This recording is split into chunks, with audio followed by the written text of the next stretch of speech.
A tiny girl stood abandoned at a frozen bus stop in the heart of Colorado's blizzard. Her lips were blue, her voice a faint whisper. "I can't move." The man who found her, a grieving CEO who had lost everything, could never imagine that this moment would rewrite both their lives forever. If stories of healing and second chances speak to your heart, consider subscribing and joining us on this journey. The headlights of Alexander Reed's black Lincoln Navigator sliced through the storm like silver blades. Snowflakes battered the windshield, thick and blinding, each gust of wind another shove against his will to go on. The road signs along Highway 85 north of Millfield, Colorado, were already half buried under the drifts. The storm had been declared the worst blizzard in 20 years, but Alexander kept driving, his knuckles white on the steering wheel, his jaw locked in silence. 3 months. That was how long it had been since the accident. His wife, Margaret, gone in an instant. His 12-year-old son, Ethan, surviving just 3 days in Denver General before the machines fell silent. Alexander had buried them both under a sky as gray as his soul. Since then, he had become little more than a ghost wrapped in an expensive suit. A man who lived not because he wanted to, but because no one had given him permission to stop. He wasn't supposed to be here tonight. He should have been in Denver, in a penthouse conference room, dictating strategies and growth plans to a board that feared him. But the storm had pulled him off the interstate. The loneliness of the road felt closer to what he deserved. Then he saw her. At first, Alexander thought it was just the storm playing tricks. A tiny figure, half buried in snow, sitting on the bench of a deserted bus stop. He slowed, his pulse quickening as his headlights swept over her. She was small, no more than 5 years old, with tangled brown hair, a thin coat far too big for her frame, and hands curled stiff against her knees. He braked hard, tires skidding against ice, and threw the car into park. The wind tore into him as soon as he opened the door, a scream of frozen air that cut through his wool coat. He stumbled toward her, boots crunching on snow, heart hammering in his chest. The child's lips were blue. Her eyes fluttered open when he knelt before her, and then, barely audible above the storm, she whispered, "I can't move." Alexander's breath caught. He shrugged off his coat, wrapping it around her tiny shoulders. Her body was ice cold, her pulse weak beneath his trembling fingers. "Hold on," he muttered, scooping her up in his arms. She weighed so little, lighter than the memory of Ethan's baseball glove. He carried her to the Navigator, shoving the heater to its maximum, rubbing warmth back into her fragile hands. Snowflakes melted in her hair. For a moment he thought she might slip away right there. But then her eyes opened wider, dark and unblinking. "Alexander Reed," she said. The words froze him more completely than the storm outside. His throat tightened. No one had introduced him. The girl couldn't possibly know his name. "What did you say?" She blinked, as if nothing unusual had happened, and pressed her hand weakly against his chest. The contact sent a shock through him. Not pain, but memory. In an instant he saw Margaret's laughter, Ethan's smile on the baseball field, the warm glow of a family dinner he hadn't let himself remember in months. The images flooded him with such force that he gasped aloud, his hands trembling against the wheel. No one knew those details. No one could. And yet, this child did. The heater roared. Her tiny form shivered under his coat, and he forced himself back into the moment. She needed a hospital. Denver General was 90 miles away. Through roads the storm was already trying to erase. He didn't know if she would make it. He didn't know if he would make it. But as she closed her eyes again, whispering words he could barely hear, "Don't stop living, Dad." Alexander Reed, a man who had lost all reason to hope, pressed his foot to the accelerator and chose, for the first time since the accident, to fight for life again. The navigator roared back into the night, headlights cutting through a wall of snow, carrying a grieving man and a half-frozen child toward a destiny neither could yet imagine. The storm did not relent as Alexander Reed sped down the icy highway. Every curve of the mountain road threatened to take them both, but the tiny form bundled in his coat kept him gripping the wheel with desperate determination. The child's breathing was shallow, her lips pale violet in the dashboard light. Denver General Hospital loomed at last, its red emergency sign glowing through the blizzard like a beacon.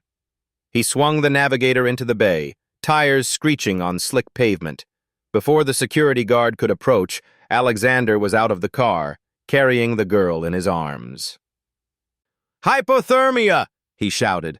5 years old, barely responsive. A triage nurse rushed forward, and within seconds they whisked the girl into a treatment room. Alexander tried to follow, but a nurse blocked him gently at the door. "Sir, let the team work." For the first time in years, Alexander felt powerless. Not in a boardroom, not in a contract negotiation, but here, standing in fluorescent light while strangers fought for a child's life. Minutes stretched like hours until finally a woman in scrubs approached. Her badge read, Dr. Amanda Collins, Pediatric Critical Care.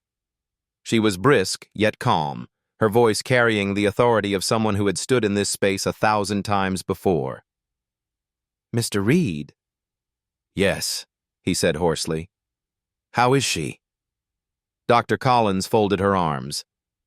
"Severe hypothermia. Core body temperature dropped to 86 degrees Fahrenheit. She's in early frostbite risk, hands and feet especially. We've stabilized her airway, started warm IV fluids, and we're using active rewarming blankets. She's still critical, but she's fighting." Alexander exhaled, unaware until then that he had been holding his breath. The doctor studied him for a moment. "Do you know her?" "I found her," he admitted, "at a bus stop outside Millfield. Alone." Dr. Collins frowned.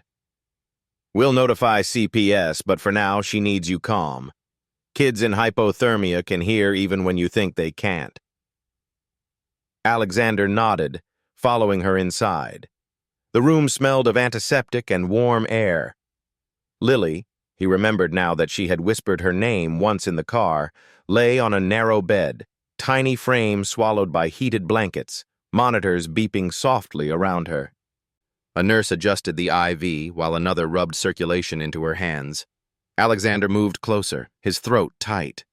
He had seen Ethan in a hospital bed not so long ago. The machines, the wires, the helplessness, it was all too familiar. And then Lily's eyes opened. She looked straight at him, unblinking, as though the storm outside had never touched her. "Your wife," she whispered, her voice fragile but clear. She didn't make it. Right there. On the road. Alexander staggered back. The air punched from his lungs. No one had told her. No one could have told her. Dr. Collins looked sharply between them. "Mr. Reed?" But Lily's gaze didn't waver. "And your boy?" He held on. 3 days. Long enough for you to say goodbye. Alexander's chest collapsed into sobs he hadn't allowed himself since the funeral. His hand pressed to his mouth as the tears broke through, raw and unstoppable. He had kept those details buried like ashes under stone, details only he and the medical records knew. Lily's lips trembled, and she reached a tiny hand toward him. "Your son wasn't angry, Mr. Reed. He was only afraid. Afraid that you stopped living too." Dr. Collins's face softened, though her clinical mind searched for explanation. "Children sometimes," she began, but her voice trailed off. She had no rational script for this. Alexander collapsed into the chair at Lily's bedside, burying his face in his hands. The grief he had strangled for months poured out, and he let it. The sound of monitors and warm air surrounded him, but all he heard was her words. Ethan wasn't angry. Ethan wanted him to live. When his sobs finally quieted, Lily was still watching him with an ancient sadness that didn't belong to a 5-year-old. Her eyes closed again, and for a moment he feared she had slipped away, but the monitors held steady, and her chest rose and fell in rhythm. Dr. Collins touched his shoulder gently. "She'll need observation tonight, but she's strong. Children often surprise us." Alexander wiped his face. His voice was ragged. "What happens now?" "We wait. And when she's stable, CPS will decide placement. For now, she needs warmth, fluids, and rest." He nodded, though the idea of handing her over felt like betrayal. This child had spoken the words that broke open his grief, and somehow, impossibly, given him hope. Hours passed. Nurses came and went. Snow continued to hammer the hospital windows. Alexander sat vigil, unable to leave. Near dawn, Lily stirred again. Her lips, now warmer, formed a single sentence that reached into his marrow. "Don't let them take me away." By the time the snow outside Denver General thinned into a gray drizzle, Alexander had not slept a single hour. He remained by Lily's bedside, his chair drawn so close that the rhythmic beep of the heart monitor became his pulse as well. Nurses whispered as they passed. The CEO, who never shed a tear in public, now sat like a penitent father, his eyes swollen from grief and sleeplessness. It was nearly noon when a firm knock tapped against the hospital door. A woman in her 50s stepped inside, her posture straight, her eyes carrying the weight of both authority and sorrow. "Mr. Reed?" she asked. "I'm Janet Miller, Child Protective Services. The hospital informed us of the child's arrival." Alexander rose, his voice still raw. "She's not just a case number, Ms. Miller. She's alive because I found her. She's not going anywhere." Janet regarded him with a practiced calm. She had dealt with frantic parents, broken foster families, children lost in systems that never quite healed them. "I'm only here to ensure her safety, Mr. Reed. May I?" He stepped aside reluctantly. Janet approached the bed, her clipboard ready, but the pen in her hand hovered in mid-air as she studied the child. "Do we know her name?" "Lily," Alexander said softly. "She told me." Janet nodded. "We'll need to cross-check. Birth records, missing children reports, anything." She pulled a small kit from her bag, sliding latex gloves over her hands. With care, she pressed Lily's fingers to an ink pad and rolled each digit onto a federal fingerprint card. The printer beside her hummed as she scanned the results into the CPS database. Seconds passed. Then the screen froze. Red text blinked across the monitor. "No records found." Janet frowned. "That's impossible." She adjusted the scanner, repeated the process. Again the same result. "No records found." Alexander leaned forward. "What do you mean, impossible?" Janet looked at him, her voice low. "Every child born in Colorado, in the U.S., has some footprint. Birth certificate, medical visit, even if CPS involvement. But Lily? Nothing. As though she doesn't exist." Before Alexander could respond, Lily stirred. Her small eyes opened, gazing at Janet with unsettling clarity. "You lost her," Lily whispered. "Your daughter. The car ran the light. She never woke up." Janet froze. The clipboard slipped from her hand and clattered against the tile. Her lips parted in silent disbelief, color draining from her face. "How?" she stammered. "How could you possibly know that?" Alexander turned, stunned. He had heard it before. Lily, speaking truths buried under stone. Now she was unraveling the caseworker before his eyes. Janet sank onto the chair, trembling. For years she had locked that night in a vault. Her daughter's death, the cruel twist of fate on Colfax Avenue. Not in any file, not in any briefing. Certainly not knowledge a stranger could carry. Lily's voice, though weak, was gentle. She told me she isn't angry either. Tears welled in Janet's eyes, breaking through the professional armor she wore daily. She covered her face, shoulders shaking.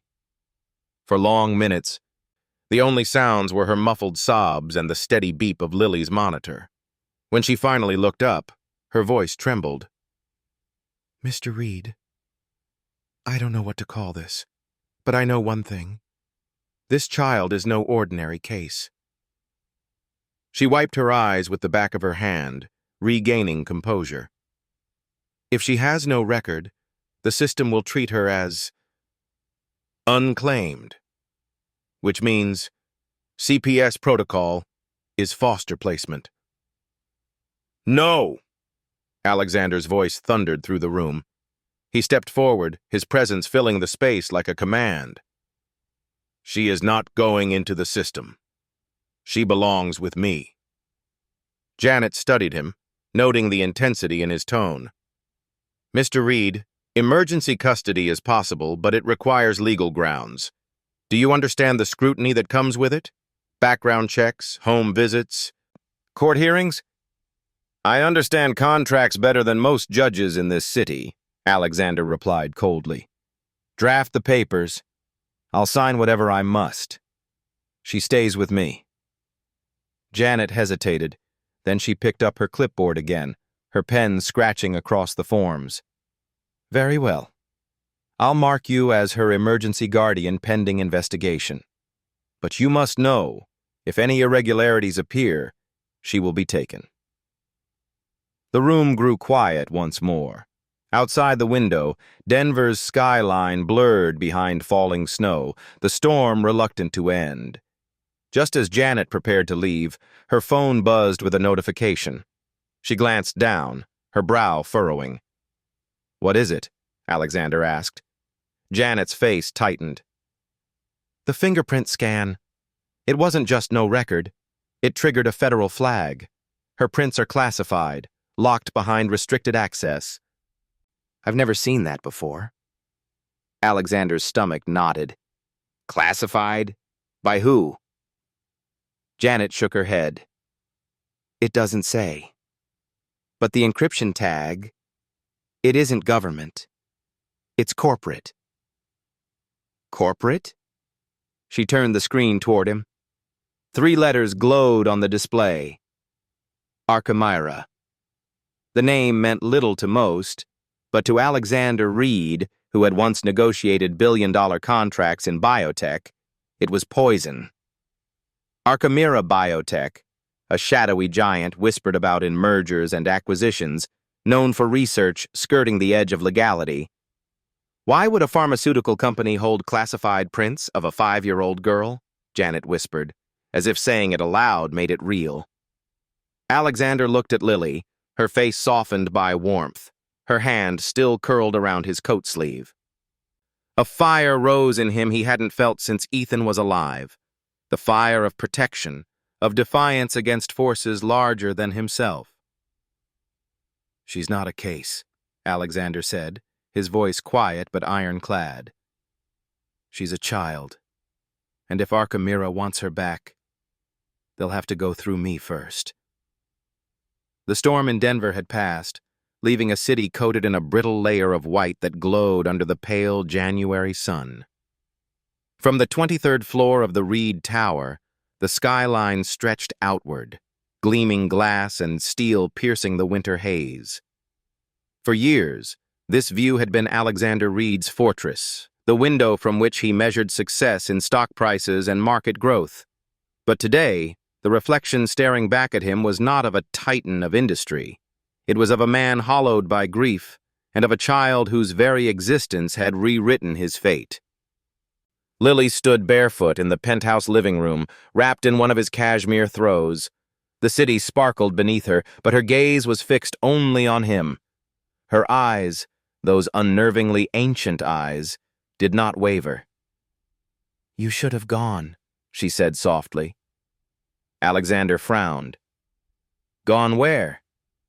She turned back to the window, her reflection small against the vast pane of glass. "That night, the board meeting. Ethan asked if you would come watch him play. You chose this place instead. You sat in this room." The words cut deeper than any boardroom betrayal. His breath caught. She had named it exactly. The night of Ethan's final baseball tournament. The night he had silenced the voicemail begging him to come. No one knew that secret but him. "How do you know that?"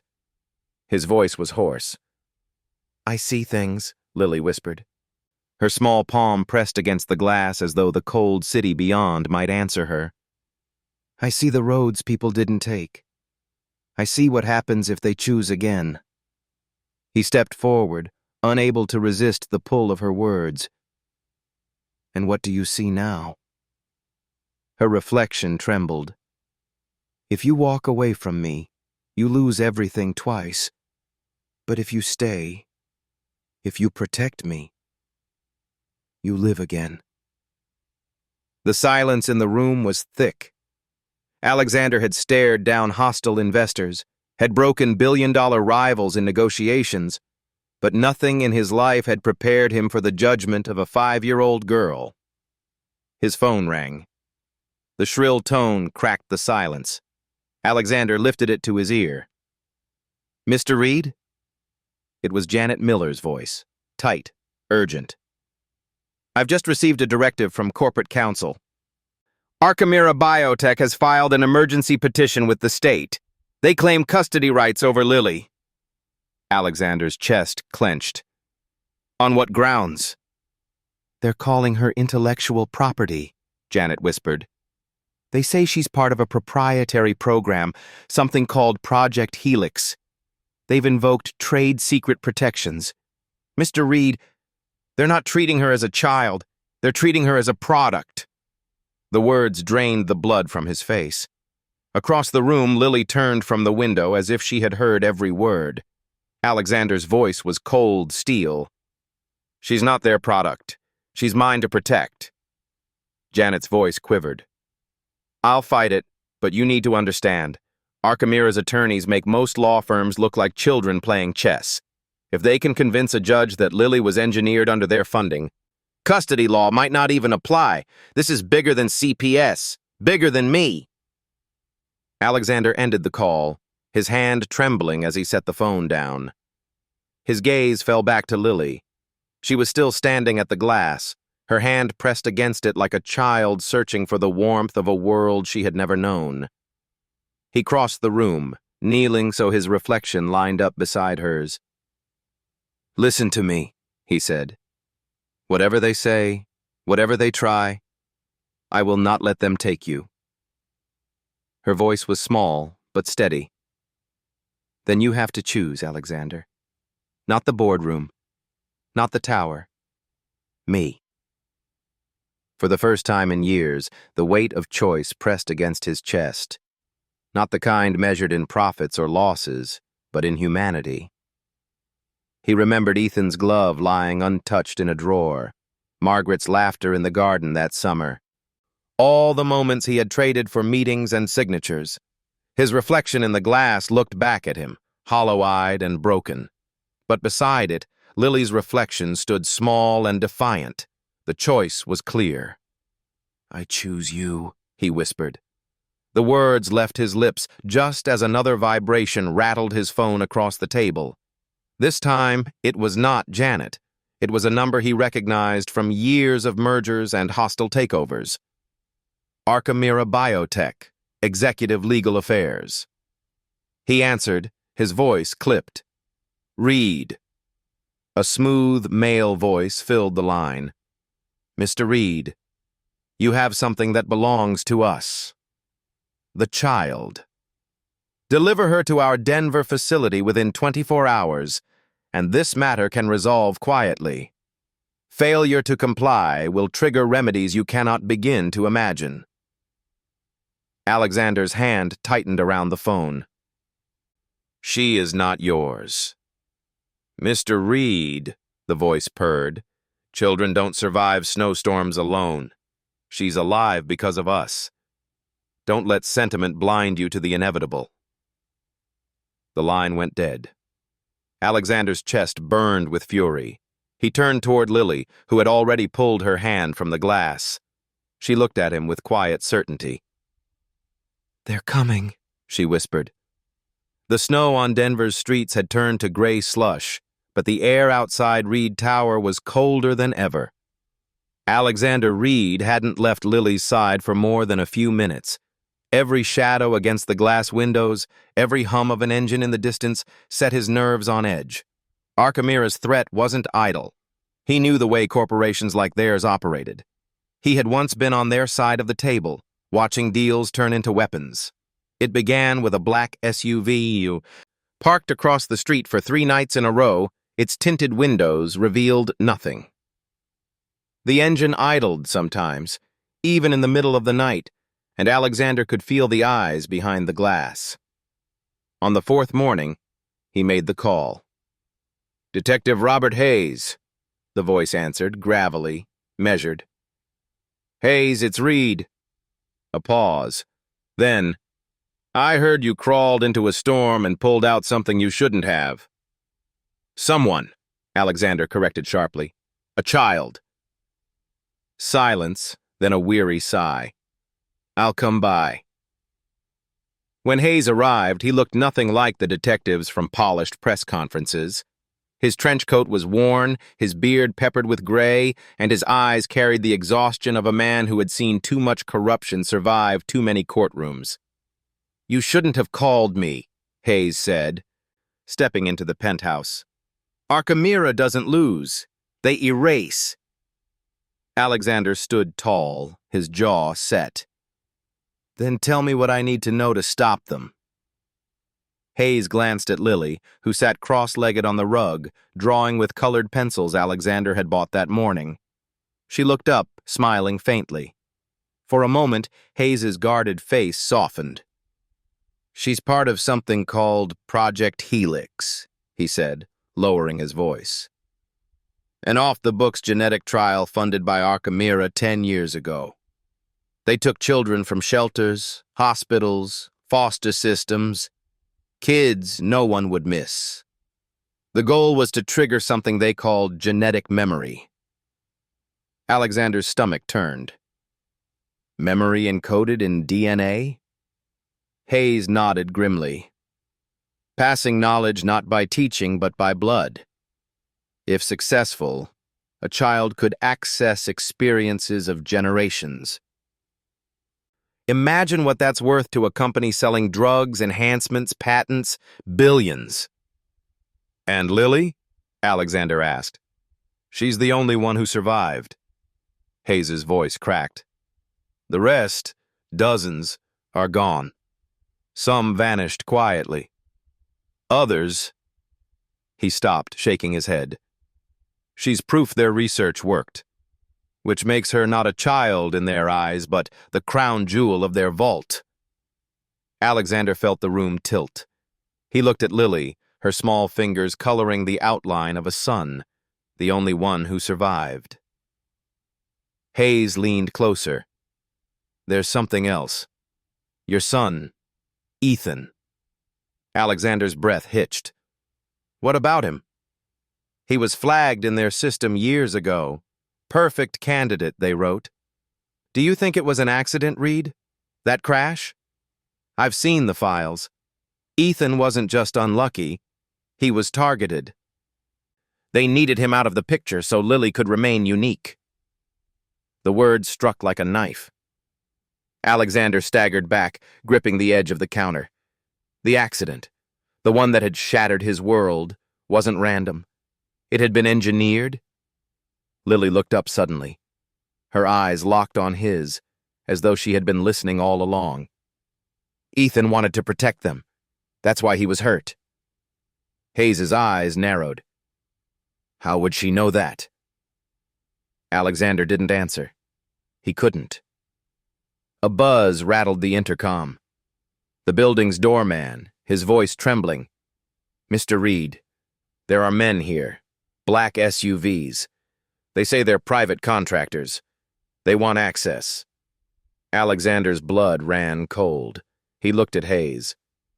They've come for her, Hayes said flatly. From the window, Alexander could see them, a line of SUVs, doors opening in unison. Men in dark coats, stepping out.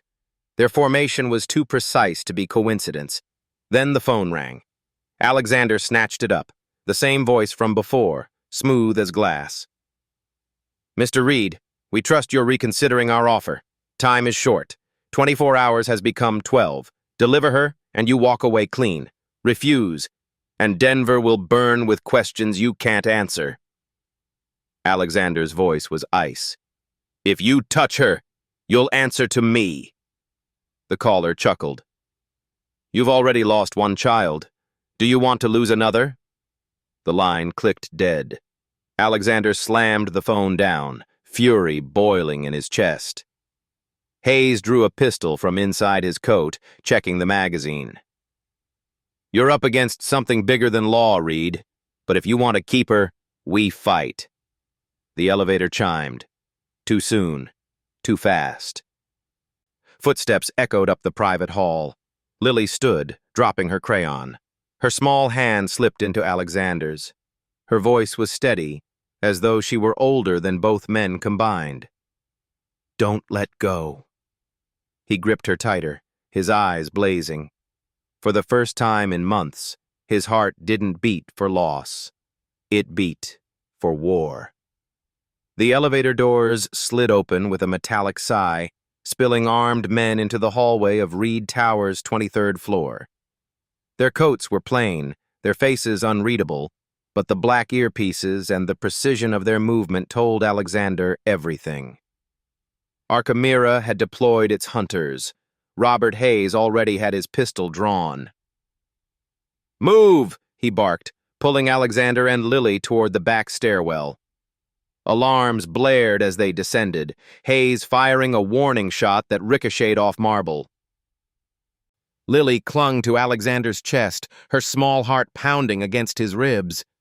They burst into the underground garage just as the echo of boots thundered down the stairwell behind them. Your car?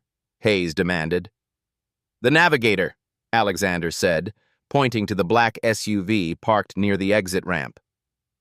Hayes nodded, covering them as Alexander strapped Lily into the back seat.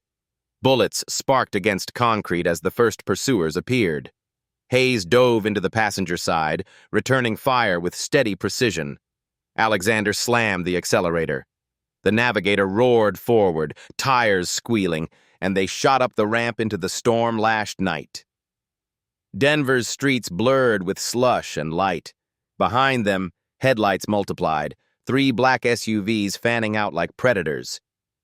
Eastbound I-70, Hayes ordered. We'll lose them in the mountains. They don't know that road like I do. Alexander gritted his teeth, swerving onto the ramp. Snow pelted the windshield like shards of glass. The highway stretched ahead, a white serpent winding into the Rockies. Hold on, Lily, he muttered. The child's voice came calm, almost eerie. They won't stop. Not until... She trailed off, her eyes distant, as though she could see beyond the blizzard. Not until what? Alexander asked. Her gaze sharpened. Not until you show them you're stronger than fear. The SUVs closed in, their engines growling. One swerved to the left, another to the right, boxing them in. Hayes rolled down his window and fired. Glass shattered. A pursuing car swerved, spinning out into the guardrail, but 2 more replaced it. The Eisenhower Tunnel loomed ahead, twin black mouths carved into the mountain. Alexander's pulse raced. If they could reach it, the narrow passage might funnel the chase into something survivable. The Navigator skidded across the icy pavement as he veered into the tunnel. The roar of engines and gunfire echoed against the concrete walls. "Down!" Hayes shouted. Bullets pinged off steel. Alexander ducked low, one hand still firm on the wheel. Lily's small hand pressed against his shoulder. Her voice, steady as stone. "Don't let them take me, Dad." The word hit him harder than the gunfire. For a split second, Alexander wasn't in a tunnel. He was back in Ethan's hospital room, clutching his son's fading hand. "Don't stop living, Dad." His jaw set. He floored the accelerator. The navigator surged forward, scraping against the tunnel wall but staying upright. Behind them, an SUV clipped the guardrail, flipping in a screech of metal and sparks. They burst out of the tunnel into a blizzard so thick it devoured the headlights. The mountain road plunged into darkness, wind howling like a beast. "Visibility's gone," Hayes growled. "Good," Alexander said, eyes locked on the faint reflective lines of the road. "It's our only chance." The convoy chased them still, 2 SUVs now, their lights bobbing in the snow. Hayes leaned out again, firing into the storm. Muzzle flashes lit the night like lightning. One bullet found its mark. The lead SUV veered, fishtailed, and slammed into the rocky embankment. The last pursuer remained. It pressed closer, its grille nearly kissing the navigator's bumper. Then, from nowhere, a snowplow appeared ahead, crawling across the road, lights flashing red and amber. Alexander had seconds to react. "Brace!" he shouted. He jerked the wheel hard right. The navigator skidded off the asphalt, plunging onto a snow-packed service trail that snaked away from the highway. The vehicle bucked and rattled, but Alexander held control. Behind them, the final SUV swerved too late. It slammed into the plow with a thunderous crash, flames licking into the storm. The sudden silence felt unreal. Only the wind remained, whistling through mountain passes. Alexander slowed, his hands trembling against the wheel. Lily leaned forward from the back seat, her small fingers brushing his shoulder. "You did it," she whispered. Hayes scanned the snow-choked trail ahead. "We bought time, but they'll send more. We can't stay in Colorado. Not after tonight." "Where?" Alexander asked. "Montana," Hayes said grimly. "There's something you need to see." "The ruins of Helix. If we're going to fight Archimera, the truth starts there." Alexander looked in the rearview mirror. Lily sat between blankets, her eyes heavy but alive. For the first time since the accident that stole his family, he felt more than grief. He felt purpose. He pressed the navigator forward into the storm, away from Denver, away from everything he once knew. Toward Montana, toward answers, toward war. The snowstorm trailed them all the way north. By the time the navigator crossed into Montana, the world was a landscape of white and silence, broken only by the hum of the engine. Days blurred into nights. They stopped rarely, at remote gas stations, roadside diners where no one asked questions, motels off forgotten highways. Each time Alexander slept lightly, his hand never far from the pistol Hayes insisted he carry. Lily was quiet on the journey, staring out at the endless fields and mountains as though she had seen them all before. Sometimes she hummed a melody Alexander swore he had heard from Margaret once, long ago. Other times she whispered names of towns they passed, Billings, Helena, as if the syllables lived in her bones. Finally, after a week of travel, Hayes guided them off the main road. The path wound through thick pine forest, snow-laden branches bowing overhead. The trail ended at the edge of a valley where a compound of concrete and steel lay buried in ice. Windows were shattered, fences rusted, and the sign that once read Helix Research Center had been blasted with buckshot. Alexander parked, cutting the engine. The silence was immediate. suffocating. "This is it," Hayes said, pulling his coat tighter. His breath curled in the frozen air. "Where it all happened." Lily stepped out slowly, boots crunching against the snow. She looked smaller than ever in the vastness of the abandoned site, yet her steps were certain, as if she had walked here 1,000 times. "This way," she whispered, without hesitation. Hayes exchanged a look with Alexander. "She remembers." "Not remembers," Alexander said, his voice low. "She knows." They followed her across the icy yard, past broken security lights and gutted guard posts. Lily led them to a heavy steel door at the base of the main building. Its hinges were rusted, its lock frozen.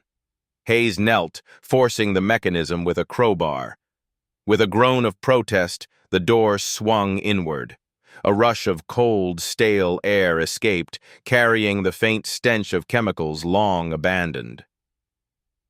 Flashlights pierced the darkness, sweeping across hallways lined with peeling paint and collapsed ceiling panels.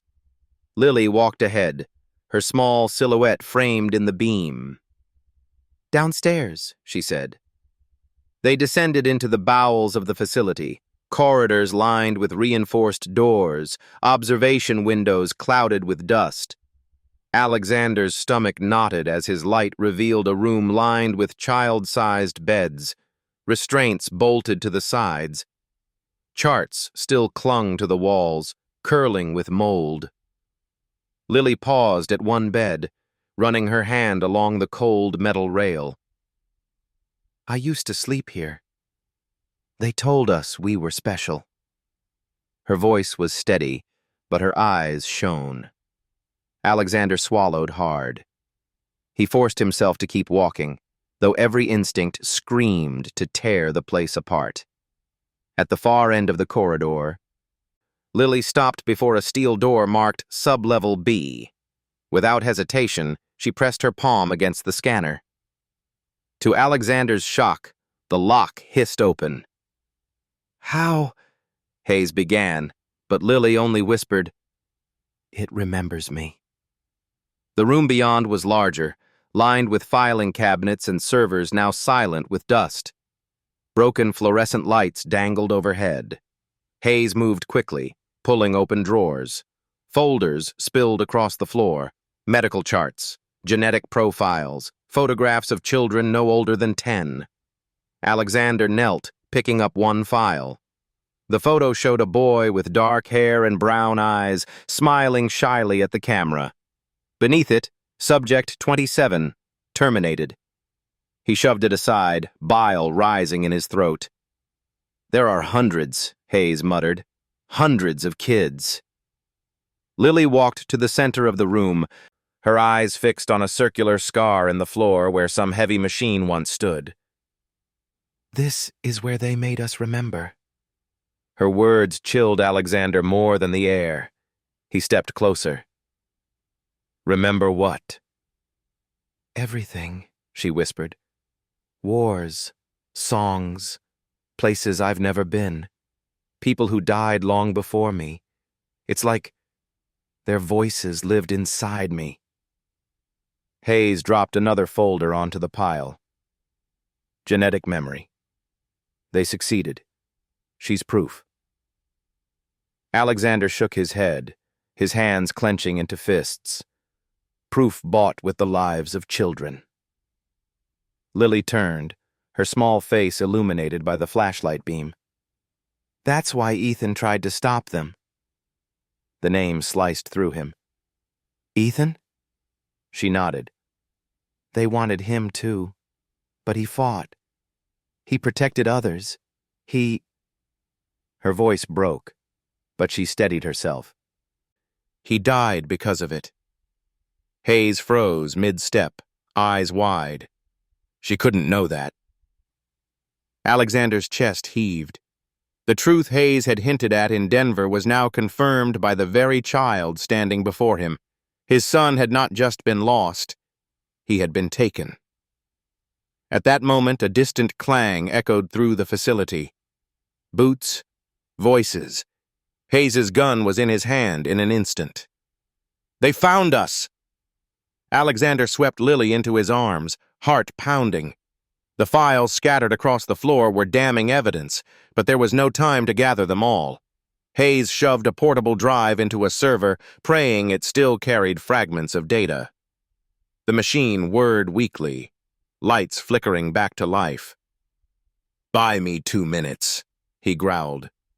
The voices grew louder. The hunters were here.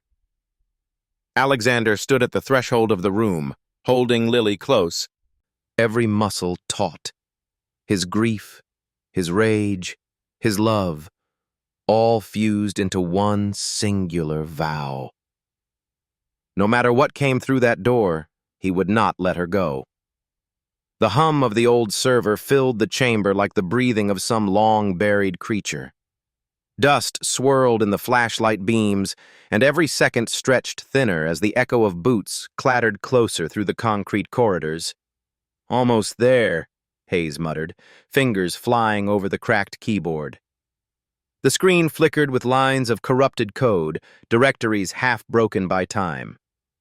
"If the drives aren't completely fried, there's still data."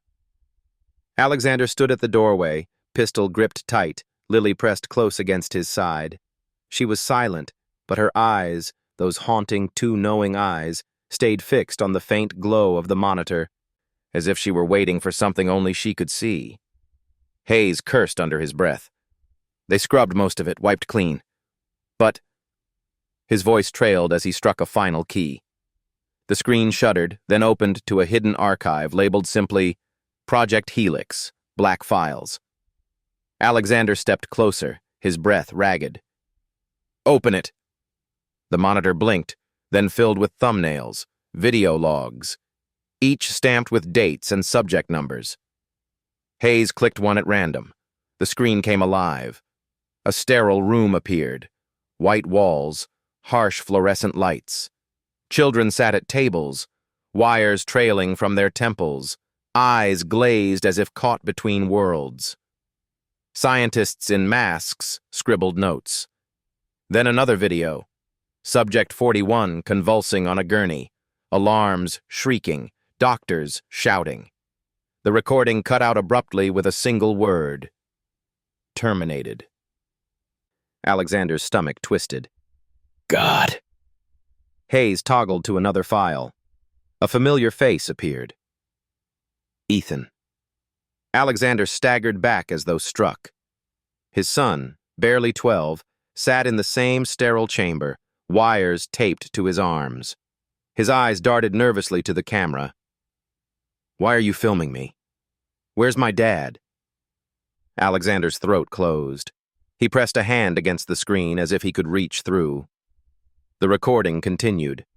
Ethan looked down, whispering to a cluster of younger children seated nearby.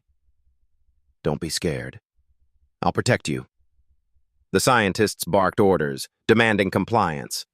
Ethan refused.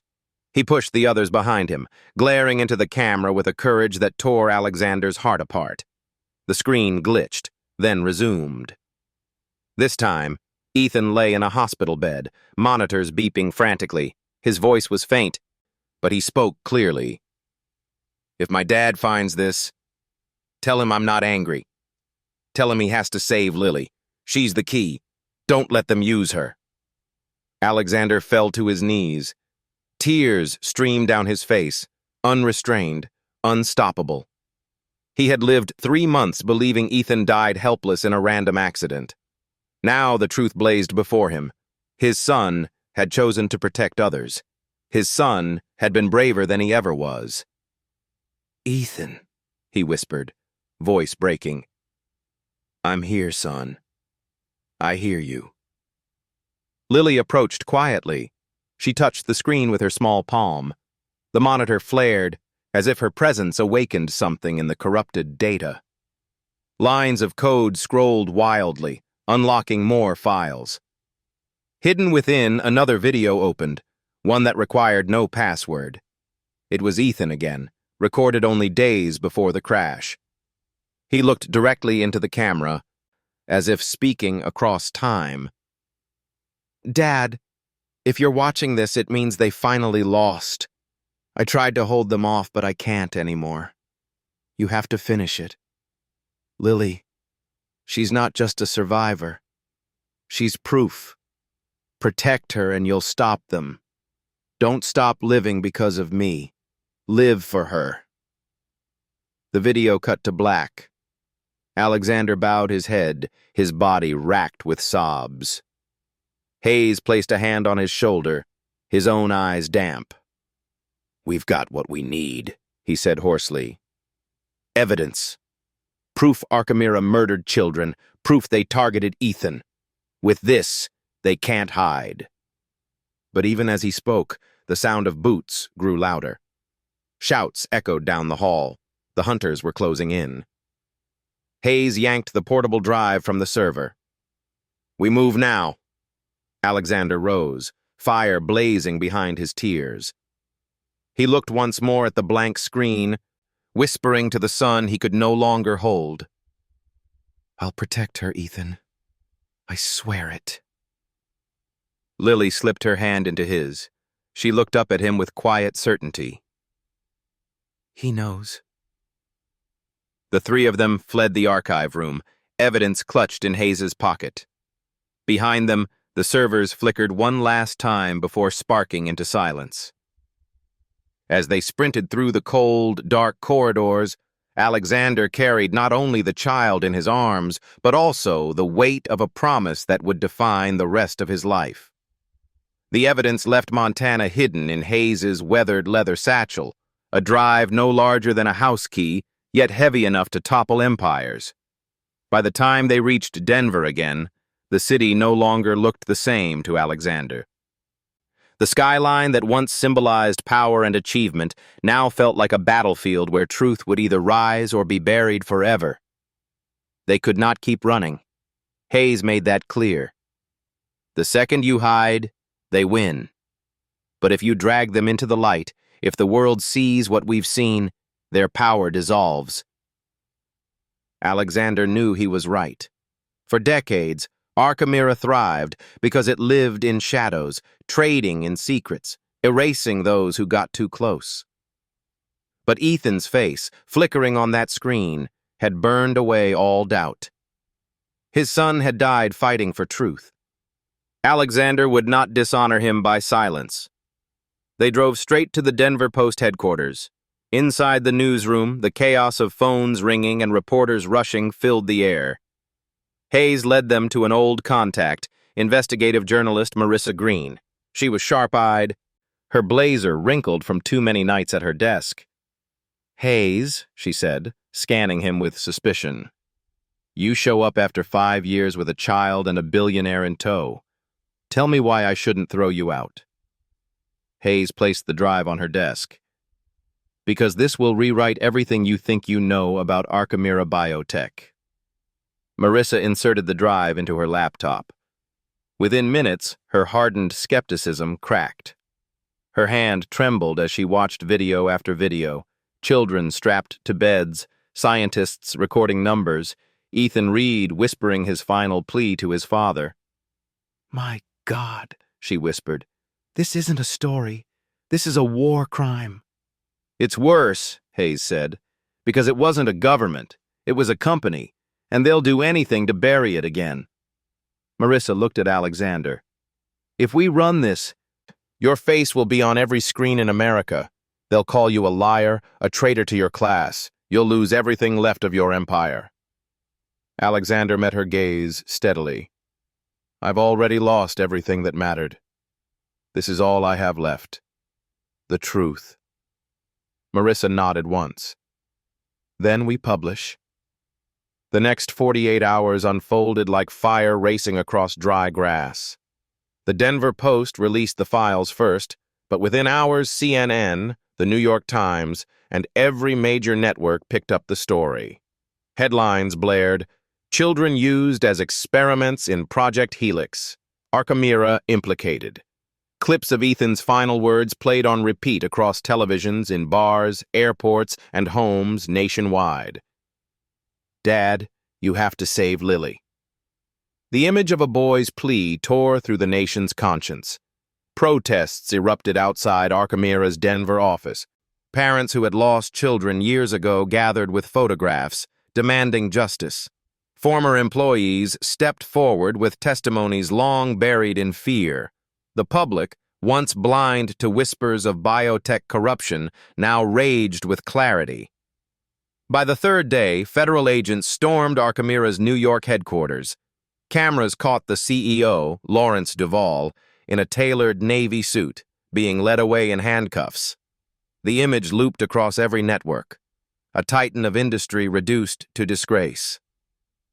Alexander watched it unfold on television in a safe house outside the city. Lily sat curled against him, her small hand gripping his.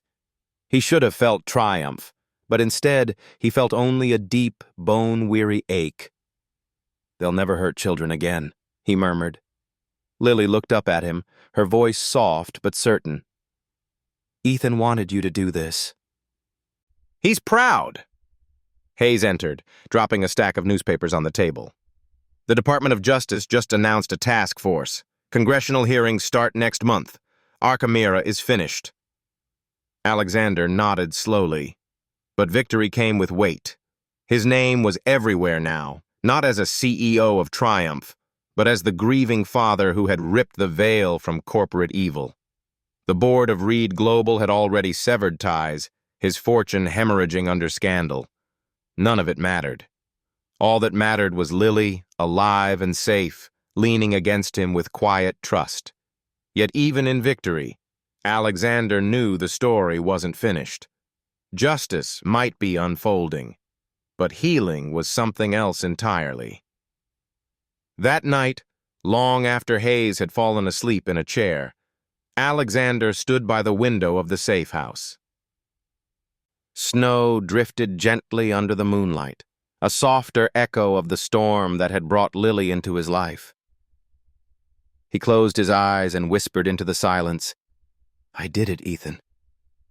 But it doesn't bring you back. How do I live without you?" A small voice answered, "By living with me." He turned. Lily stood barefoot in the hallway, her blanket trailing behind her. She looked up at him with that strange, unshakable certainty. "You don't have to carry it alone anymore," she said. And for the first time, Alexander believed it might be true. 6 months later, the storms of Denver and the fire of Archimera's downfall felt like a distant world. Alexander Reed now lived far from the towers of glass and steel, far from headlines and courtrooms. His home was a modest cedar house tucked into the green hills outside Eugene, Oregon. The air here smelled of pine and rain, and the sound of rushing creeks carried through the valley. Each morning, Alexander woke to the sound of birds rather than the ring of investors demanding quarterly gains. For the first time in decades, his calendar was empty, yet his days had never felt so full. Lily was the reason. She bounded down the hallway that Saturday morning, her backpack already strapped on, though school was hours away. "Dad, come on! We promised to get to the farmer's market early!" Alexander chuckled, folding the newspaper he barely read anymore. "I thought the market doesn't open until 9. "It doesn't," she admitted with a grin. "But if we're first, Mr. Callahan lets me feed the goats before anyone else." Her smile, sunlight breaking through years of shadow, pulled him to his feet. He had thought nothing could heal the fractures left by Ethan's absence, and yet every time Lily called him Dad, the pieces seemed to knit together a little more. The town had embraced them. Neighbors dropped by with pies and casseroles when they first moved in. At school, Lily became the girl who could memorize entire poems after one reading, who solved puzzles in seconds, yet still spent recess helping younger children tie their shoes. Her teachers whispered the word gifted, but Alexander knew the truth was deeper. She carried within her the voices of lives untold. Still, she was a child first. She laughed, she played, She built forts in the backyard, and Alexander, once a man who measured worth in numbers, now measured it in the number of times she laughed each day. That afternoon, as golden light filtered through the trees, Lily rummaged through the attic. She came down holding a worn leather baseball glove. "What's this?" she asked, turning it over. Alexander froze. He recognized it instantly. Ethan's glove. He had packed it by accident when leaving Denver, unable to throw it away, yet unable to face it. "That was your brother's," Alexander said softly. Lily looked at him, her expression serious beyond her years. "I know. He told me you kept it." Alexander's chest tightened. "He told you?" She nodded gently. "Sometimes when I dream, he's there. Not sad, just waiting for us to keep playing." She placed the glove in his hands. "He wants us to finish the game." The weight of the glove was heavier than stone, heavier than grief. Yet when Alexander looked at Lily's hopeful eyes, something in him shifted. The ache that had been raw for months softened into something else, something like peace. The next day, they went to the town's little baseball diamond. Hayes joined them. Though still weathered from years of battles with corruption, he had chosen to settle nearby, unable to walk away from the family that had pulled him back to life, as much as Lily had done for Alexander. "All right," Hayes said, tossing a ball. "Let's see what the kid can do." Lily swung with all her might. The bat connected, sending the ball bouncing into the outfield. She dropped the bat, sprinting toward first base, laughter ringing through the summer air. Alexander stood at the pitcher's mound, Ethan's glove on his hand, tears blurring his vision. For the first time since that tragic night in Colorado, he wasn't haunted by loss. He was surrounded by life. As Lily rounded the bases, she waved, shouting, "Dad, you're smiling!" And he was. A real smile, unforced, unbroken. Months passed, and seasons turned. Archimera's executives faced trial in New York. The case hailed as the trial of the century. Families of lost children sat in the courtroom, and justice, long denied, began to take shape. Though Alexander testified, he never returned to his tower or his company. That life had ended. His new life was here, in Oregon, with a girl who had once whispered, "Don't stop living." One crisp autumn evening, as the last light melted across the hills, Alexander sat on the porch with Lily. She leaned against him, holding a book she was too sleepy to finish. "Do you miss them?" she asked softly. "Every day," Alexander admitted, "but I don't miss the man I was. Because you showed me how to be more." She smiled, eyelids heavy. "Then we're both living for Ethan." He kissed the top of her head, eyes glistening. "For Ethan, for Margaret, for us." In the stillness, fireflies flickered across the field, tiny lanterns glowing against the night. Alexander closed his eyes, and for the first time in years he felt whole. Because in a small Oregon town, he had found what no empire could buy: a second chance at family, a reason to keep living, and a love that would endure beyond storms, beyond loss, beyond time itself. Thank you for staying with Alexander and Lily until the very end of their journey. From the frozen bus stop in Colorado to a quiet home in Oregon where love and healing found a way. If this story touched your heart, we'd be grateful if you subscribed and joined us for more tales of hope, second chances, and the families we build along the way.